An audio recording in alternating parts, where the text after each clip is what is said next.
بالله من الشیطان الرجیم بسم الله الرحمن الرحیم. زه د دې پروګرام ارنج کولو باندې جماعت اسلامي کارکنان ملک فردوس ته نثار ته د هغه څومره ملګري دي ټولو شکر ادا کوم. موږ به دا خبره نه کوو چې دا پروګرام جماعت اسلامي ارنج کړی دی، په دې کې به موږ شرکت نه کوو یا به دې پروګرام نه موږ نه ځو. هر هغه پارټي هر هغه سیاسي ډله چې هغه د قومي مفادو خبره کوي موږ به هغې کې شاملېږو. زه د ناستو کسانو ته کوم چې راغلي دي ته هرکلی ستړي مه شویم، خو افسوس په دې یو خبره باندې کومه چې تاسو به وینئ چې په څومره ملکونو کې عوامو انقلاب راولي د حکومت پر ضد چې کوم کار وشي یا د عوامو خلاف حکومت داسې یو بل پاس چې عوام را پاڅېږي او د هغوی په زور باندې هغوی حکومتونه ړنګ کړي. خو زموږ د افسوس خبره دا ده چې موږ د باوتې نږدې د کلو خلک یي او د ابتې نه مخکې دوه هفتو نه مخکې دا خبره دوی روانه کړې وه چې موږ به د قومي مسایلو باندې یو جرګه جوړو، یو غونډه به کوو، په دې کې شرکت وکړئ. نو زه په دې ډېر سخت افسوس کوم، مهرباني وکړئ چې ډېر په شوق راځئ دې خبرو له، ځکه چې دا زموږ قومي مسایلې دي چې په دې کې ما او تا شرکت ونه کړو، ما او تا پکې شمولیت ونه کړو، نو موږ څنګه کامیابو. دې له راتګ ضروري وګڼئ که دا هر یو ګوند دا خبره کوي، خو شرکت پکې د عوامو دپاره ډېر ضروري دی. مشرانو خو خبرې وکړې مختلفو موضوعاتو باندې. زه به پیله خبره چې کومه ده نن سبا تاسو ته پته چې مومند کیډټ کالج ایشو ډېره راوچته شوې ده چې د هغې دپاره کوم ځای ورکړی شوی مومند کالج له نو زه به د تفصیل کې لږ دا لاړ شم چې کله د دې کالج شروعات کېدل او حکومت د دې ځمکه غوښتله نو هغوی په اسلام باندې د دې قومي مشرانو نه د دې قومي خلکو نه یو معاهده اخیستې وه په اسلام باندې چې موږ له په محمدګړ کې د کیډټ کالج ځمکه پکار ده. انا مشران لاړ، دا قومي خلک لاړ، حکومت سره یو معاهده وکړله چې موږ تا له ځمکه درکوو، خو په هغې کې به څه شرایط وي چې هغه شرایط باندې به ځمکه درکوو. هغوی وویل چې ستاسو ځمکه موږ فري درکوو، خو په دې ځمکه کې چې کوم شرطونه دي زموږ د قام هغه به موږ سره پوره کوئ. په هغې کې پیله خبره دا وه چې په محمدګړ کیډټ کالج کې چې کومې نوکرۍ راځي، کوم سیټونه راځي، دا به مقامي خلکو له ورکوو. ځکه موږ ته دا خبره وکړله چې زموږ صافي قوم باندې کومې سختې تېرې شوي دي، 8 کاله موږ په خیمو کې تېر کړي دي، زموږ ماشومان بې تعلیمه پاتې شوي دي، زموږ ماشومان د پیله خبره د کوټې دا وه چې کوم د فری کوټه ده، موږ ورته ویلي چې په هر علاقه کې چې په کومه ځمکه کې کالج جوړ شوی دی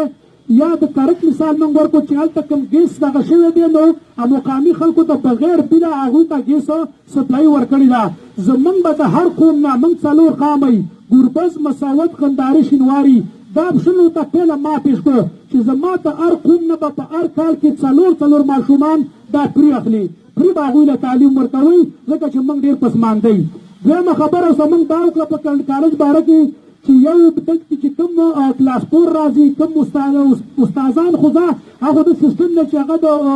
پوځ له طرف وي هغوی هغه اخلي، خو چې کوم سیټونه دي د هغې نه لاندې 16 سکیل اوس چې څنګه په اخبار کې راغلي تاسو ټولو ته به پته وي چې په هغې کې زموږ سره دا وعده کړې شوې وه چې موږ به مقامي خلکو ته او بیا خاص کر صافي قوم ته به موږ ترجیح ورکوو چې د صافي د قوم نه په دې کې موږ کسان مالو. زه بله ورځ تللی وم محمدګړ ته، موږ هم پکې ماشومان دپاره کاغذونه جمع کول، خو چې هلته ما خیال وکړو 1%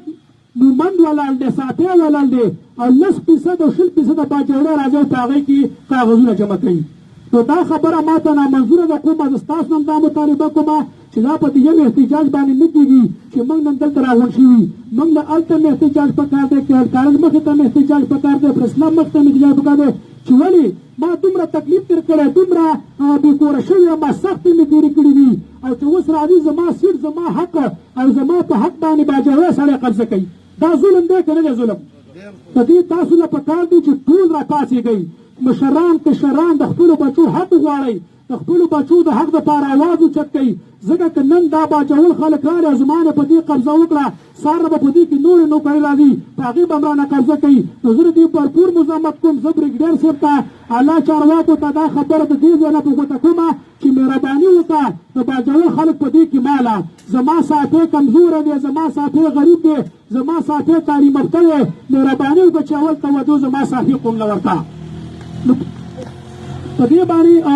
به ټول په اتفاق سره انشاءالله راپاڅو، په دې باندې به خبره کوو بریګیډیر صاحب سره که موږ ته موقع میلاو شي موږ به ځو او د بریګیډیر صاحب نه په دې باندې ټیملو. دویمه خبرې خو د مشرانو ډېر کو یو ټاپک باندې بل کړي ما چې ملل اکټ بیل پاس شوی دی تاسو ټولو ته پته ده چې معدنیات اوس حکومت په خپله قبضه کې راولي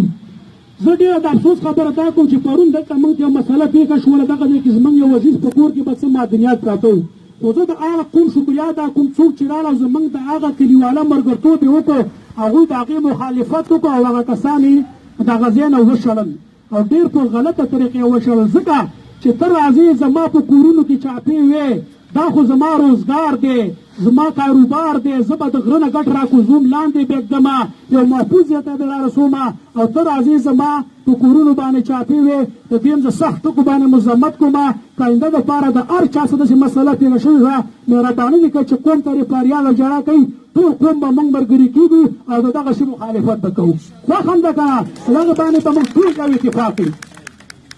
بله خبره پکې دا خبره ده چې د برطرفو خاصدارو خبره په دې ټاپک کې لیکل شوې ده د برطرفو خاصدارو باندې تاسو ته پته چې موږ ډېرې جرګې وکړې موږ حکومت ته هم لاړو ډي پي او سره په دې باندې موږ خبره کړې ده هغه موږ څه ځای پورې منلې ده انشاءالله چې ستاسو کوم مطالبات دي کوم خاصدار دي ما ورته یو ورځ وویلې چې خاصدار زموږ شته ټول بحال دي خو په هغې باندې د نورو قومونو خلک ولاړ دی زموږ صافي قوم تاسو دا خبره کوو چې تاسو دا حالاتو کې لاړئ او کورونه پرېښوده ما ورته وویل چې خو داسې حالات راغلي وو چې هلته ستا رصد هم نه کېدو هلته د حکومت رصد هم نه کېدو نو خاصدار غریب چې د هغه کډه ځي د هغه خاندان ځي هغه په عمل کې څه وکړي هغه په وطن کې څه وکړي نو انشاءالله دا خبره من کړې ده زر ته زره به د خاصدارو هغوی تقریبا چې 180 که 200 کسان هغوی دا منلي دي چې دا کسان موږ څه بحال دي او باقي موږ ټرمینیټ کړي دي خو موږ ورسره ټرمینیټ منلي دي او موږ ورته ویلي چې کوم کسان بحال دي د دوی تنخواه ورکړه زړه تنخواه او اوس نه په نوکرۍ باندې دوی ډیوټي کوي انشاءالله دوی به خپلې ډیوټۍ ته حاضرېږي نو ملګرو وخت هم نه علم ځکه چې ما وخت ډېر کم دی نور ملګري به خبره کوي خو یو سوال دته کوم په اخره کې بیا چې هر کله دغه رنګې قومي جرګۍ په اتفاق سره راوځئ په اتحاد سره راوځئ چې څوک ور ستاسو اتفاق او اتحاد و والله که هېڅوک ستاسو مخنیوي وکړي ډېره مننه والسلام